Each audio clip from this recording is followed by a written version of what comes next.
রমজানের ওজিফা হিসাবে সারাদিনের কোন আমল করব, 24 ঘন্টার জন্য যদি একটি রুটিন পেতাম তাহলে উপকার হতো।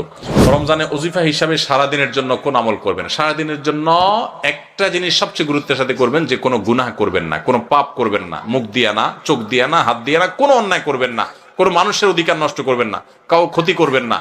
সব ক্ষেত্রে সারাক্ষণ চেষ্টা করবেন ভালো মানুষ হয়ে থাকার।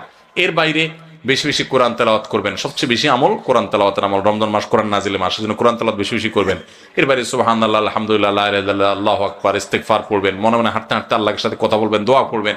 এই জিনিসগুলো বেশি বেশি করবেন। এর বাইরে রুটিন যদি চান আমার কাছে, তো আমি বলবো ভোর রাতে যখন খেতে উঠবেন, খেতে উঠলে 10 মিনিট 20 মিনিট হাতে রাখবেন।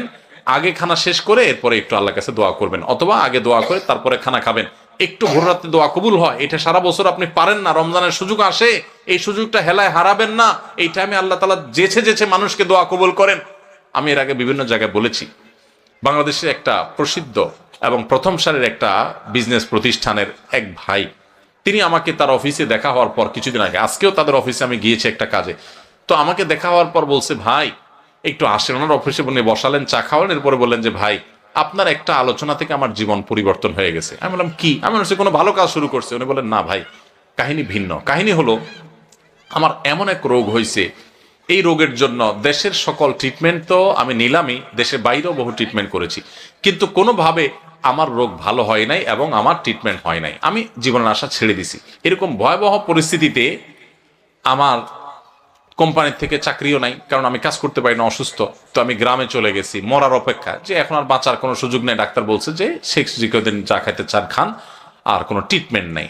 বলেন যে আমি গ্রামে চলে গেছি, আশা ছেড়ে দিছি, অনেক কষ্ট যন্ত্রণা রোগের কারণে, মারা যাব এরকম একটা অবস্থা। হঠাৎ করে আপনার একটা ভিডিও দেখলাম, ভোর রাতে তাহাজ্জুদের সময়ের দোয়া আল্লাহ ফিরিয়ে দেন না।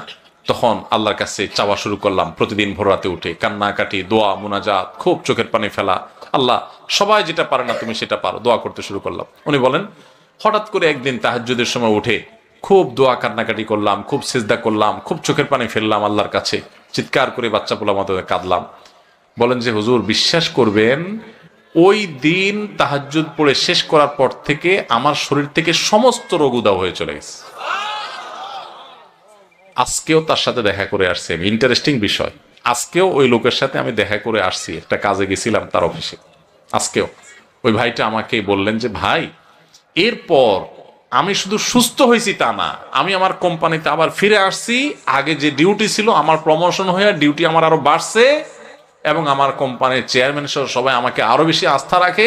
ওনার সামনে থাকা পিয়ন অন্যান্য লোকদেরকে আমার সামনে ডেকে বলতেছে, এই তোমরা বলো, আমি আগে যে বদমেজাজি দেখাইতাম, আছাড় পিছাড় করতাম, রাগ জাহির করতাম, আমার এগুলো আছে এখন?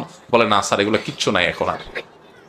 শুধু সুস্থ হয়েছে না, আজীবন আমূল পরিবর্তন হয়ে গেছে। ভাইরা আমার, এই ভোর রাতের দোয়া বড় গুরুত্বপূর্ণ। রমজানে কিন্তু সেই সুযোগটা আসে, এই জন্য সাহারি করতে উঠলে একটু দোয়া করবেন, ঠিক আছে তো ইনশাআল্লাহ। এরপরে ফজর নামাজ পড়ে পারলে একটু তেলাওয়াত করে শাক করে তারপরে দরকার হলে ঘুমাবেন, আর দরকার না হলে নাই।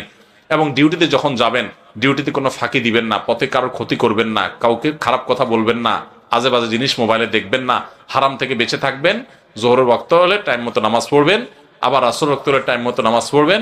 বাসায় এসে স্ত্রীর সাথে ইফতার বানানোতে সাহায্য করবেন, শুধু মুসে তাও দিয়ে বসে থাকবেন না যে আনবে আর বসে বসে খাবো।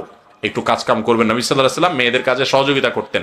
এরপরে আগেভাগে ইফতারের আগে একটু দোয়া করবেন। ইফতারের পরে সকাল সন্ধ্যার দোয়া দুরুদ ইত্যাদি পড়ে তারাবিতে চলে যাবেন। তারাবিতে সুন্দর করে মনোযোগ দিয়ে কোরআন তেলাওয়াত শুনবেন। তারাবিতে কি পড়েন, হাফেজ সাহেব কি পড়েন, সেটা তো আপনি শুনেন, বুঝেন না। এই জন্য একটা বই আমি লিখেছি এবছর, নতুন আমাদের বের হয়েছে, তারাবির সালাতে কোরআনের বার্তা। একটু দেখে নিতে পারেন যাওয়ার আগ দিয়া, যে আজকের তারাবিতে হাফেজ সাহেবরা যে পারা পড়বেন, সে পারাতে আল্লাহ কি বলছেন। 3-4 পৃষ্ঠা এখানে দেওয়া আছে, দেখে নিলে আপনার তারাবিতে আপনি আলাদা একটা তৃপ্তি পাবেন। এরপর তারাবি পড়ে এসে যত দ্রুততার সাথে সম্ভব শুয়ে পড়েন, কারণ ভোর রাতে আপনাকে উঠতে হবে। এভাবে আপনি পুরো রমজান মাস গুনাহমুক্ত থাকার চেষ্টা করেন, হারাম মুক্ত থাকার চেষ্টা করেন। অন্য আমল করতে পারেন আর না পারেন, এটা হবে সবচেয়ে বড় সার্থকতা। রমাদান মাসে একে তো সারাদিন রোজা রেখে পুরো দিনভর যে কোনো সময় দোয়া করলে দোয়া কবুল হয়।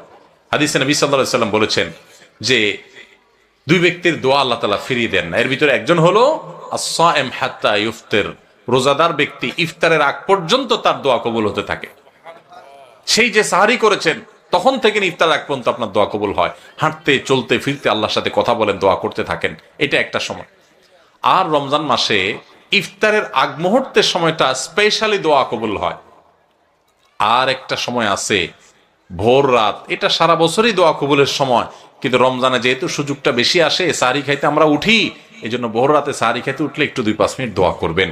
এটা দোয়া করার একটা দারুণ সময়।